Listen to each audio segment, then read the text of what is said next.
محمد الرسول اللہ، سورہ فتح اللہ نے یوں ایک آیت محمد الرسول اللہ والذین معہ، یہاں محمد اللہ کے رسول ہیں، یہ دعویٰ ہے کہ یہ میرے رسول ہیں۔ تو پوچھنے والا پوچھتا ہے کہ اس کی دلیل کیا ہے؟ تو اللہ کہتا ہے اس کے ساتھیوں کو دیکھ لو، ایسے ساتھی صرف نبی کے ہوتے ہیں اور کسی کے نہیں ہوتے۔ والذین معہ، معیت بہت بڑا شرف ہے۔ اور وہ کیسے ہیں؟ اشداء علی الکفار ہیں، رحماء بینہم ہیں۔ وہ کیسے ہیں؟ تراہم رکعا سجدا، کوئی سجدوں میں گڑ گڑا رہا، کوئی رکوع میں گڑ گڑا رہا۔ اور اخلاص ایک باریک چیز ہے جس کو موت سے پہلے ہم دعویٰ نہیں کر سکتے کہ میں جو کچھ کر رہا ہوں اخلاص سے کر رہا ہوں، لیکن وہ اتنے اللہ کے قریب ہوئے کہ اللہ نے ان کے اخلاص کی خود گواہی دی، یبتغون فضلا من اللہ ورضوانا۔ میں صرف قرآن سے صحابہ کو بتا رہا ہوں۔ تتجافى جنوبهم عن المضاجع يدعون ربهم خوفا وطمعا، میرے نبی کے ساتھ چلنے والے صحابہ کیسے ہیں؟ راتوں کو اٹھ اٹھ کے روتے ہیں، بستروں سے جدا رہتے ہیں۔ کیسے ہیں؟ كانوا قليلا من الليل ما يهجعون، رات کو بہت تھوڑا سوتے ہیں۔ وبالاسحار هم يستغفرون، اور پھر سحری کے وقت توبہ استغفار کرتے ہیں۔ یہ کیسے ہیں؟ یؤثرون علی انفسهم ولو کان بهم خصاصہ، خود بھوکے رہ کر یہ اوروں کو کھانا کھلاتے ہیں۔ یہ کیسے ہیں؟ لقد رضی اللہ عن المؤمنین اذ یبایعونک تحت الشجرہ فعلم ما فی قلوبہم۔ یہ کیسے ہیں؟ یہ قرآن صرف بتا رہا ہے کہ صحابہ، آخری بات درجہ بندی کی، لا یستوی منکم من انفق من قبل الفتح وقاتل۔ میرے محبوب، آپ کے صحابہ کی دو ہیں جماعتیں، ایک وہ ہیں جو فتح مکہ سے پہلے ایمان لائے، اور ایک وہ ہیں جو فتح مکہ اور اس سے آخر تک ایمان لائے۔ یہ جو بعد والے ہیں نا، یہ پہلے والوں کے برابر نہیں ہو سکتے۔ اللہ نے فرق مراتب رکھا ہے، لیکن ایک وعدہ میرا آپ کے ساتھ ہے۔ کیا وہ کیا ہے؟ کلن وعد اللہ الحسنى، میرا وعدہ ہے آپ کے ہر صحابی کو جنت دوں گا، ہر صحابی کو جنت دوں گا۔ اور یہ پہلی جماعت ہے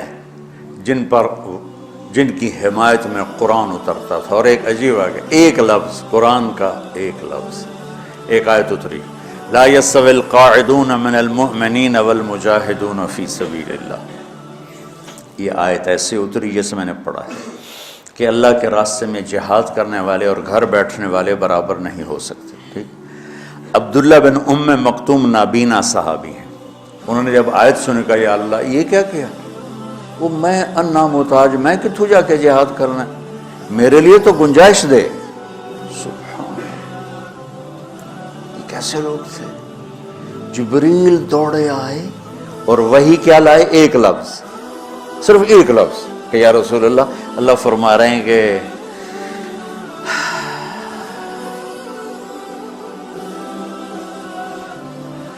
کیا ہے؟ عبس وتولی اذ جاءہ الاعمى، کہا میرے بندے کی فریاد میرے پاس پہنچ چکی ہے، لہٰذا اب اس آیت کو یوں پڑھا جائے، لا یستوی القاعدون من المؤمنین غیر اولی الضرر والمجاہدون فی سبیل اللہ، کہ جو معذور ہیں ان کے علاوہ جو صحت مند ٹھیک ٹھاک ہیں وہ اور جو میرے راہ میں ہیں برابر نہیں ہو سکتے۔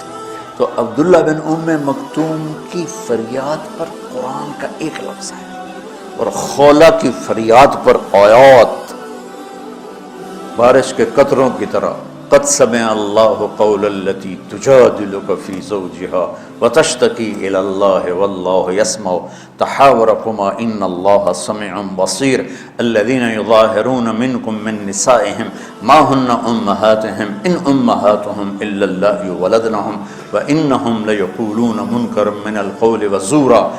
یہ پھر آگے بھی چلتی ہیں۔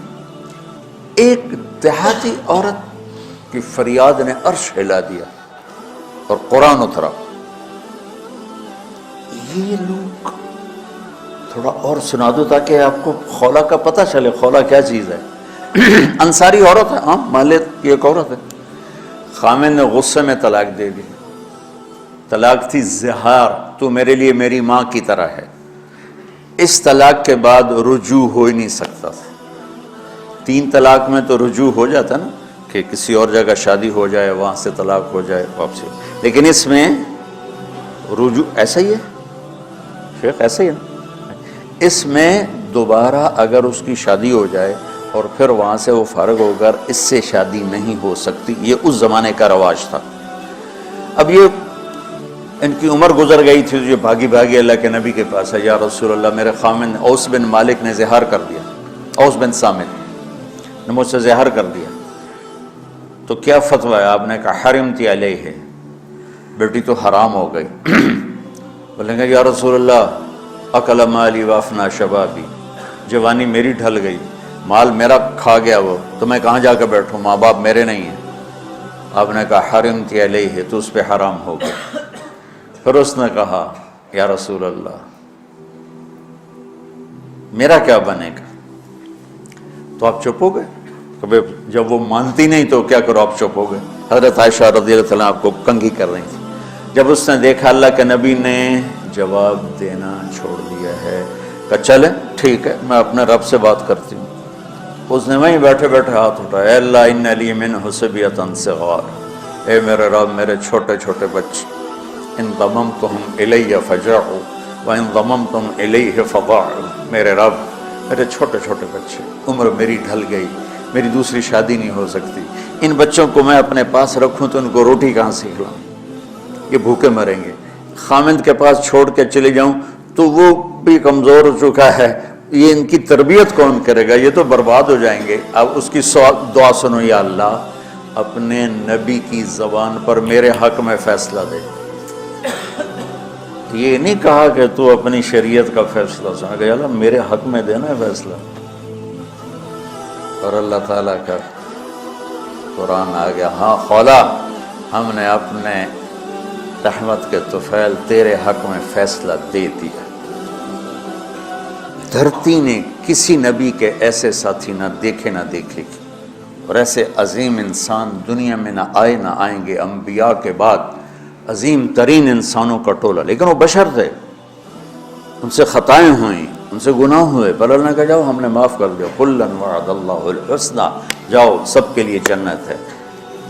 تو میرا اللہ کہہ رہا ہے میرے محبوب، اور اب تھوڑے سے احادیث سے سن لو۔ آپ نے کہا ابو بکر جنتی، عمر جنتی، عثمان جنتی، علی جنتی، طلحہ جنتی، زبیر جنتی، سعد بن ابی وقاص جنتی، عبد الرحمن بن عوف جنتی، ابو عبیدہ بن جراح جنتی، سعید بن زید جنتی، بلال جب جنت میں جاتا ہوں تیرے پاؤں کی آہٹ اپنے آگے آگے سنتا ہوں۔ جس نے جنتی عورت کو دیکھنا ہو ام رومان کو دیکھ لے، پھر مناقب صحابہ اٹھا کے دیکھو۔ میرا ایک امتی آئے گا جنت کے دروازوں پر تو 8 دروازے کھل کے کہیں گے مرحبا ادھر آ جائیں، ادھر ادھر۔ سلمان فارسی ایسے ہوئے، یا رسول اللہ کون ہے یہ؟ صاحب نے کہا یہ بیٹھا ہے ابو بکر، اس کو جنت کے 8 دروازے پکاریں گے۔ عمر ایک محل دیکھا بہت عالیشان، میں سمجھا میرا ہے۔ جب جانے لگا تو فرشتے نے کہا آپ کے غلام عمر بن خطاب کا ہے۔ عثمان جنت میں ہر نبی کا رفیق ہے، میرا رفیق تو ہے۔ پھر حضرت علی کا ہاتھ پکڑ کے کرتے کرتے کرتے یہاں لگا لیا، علی تو بھی خوش ہو جا، جنت میں تیرا گھر میرے گھر کے سامنے ہے۔ طلحہ زبیر، ہر جنتی کا ایک خادم، میرے 2 خادم طلحہ اور زبیر۔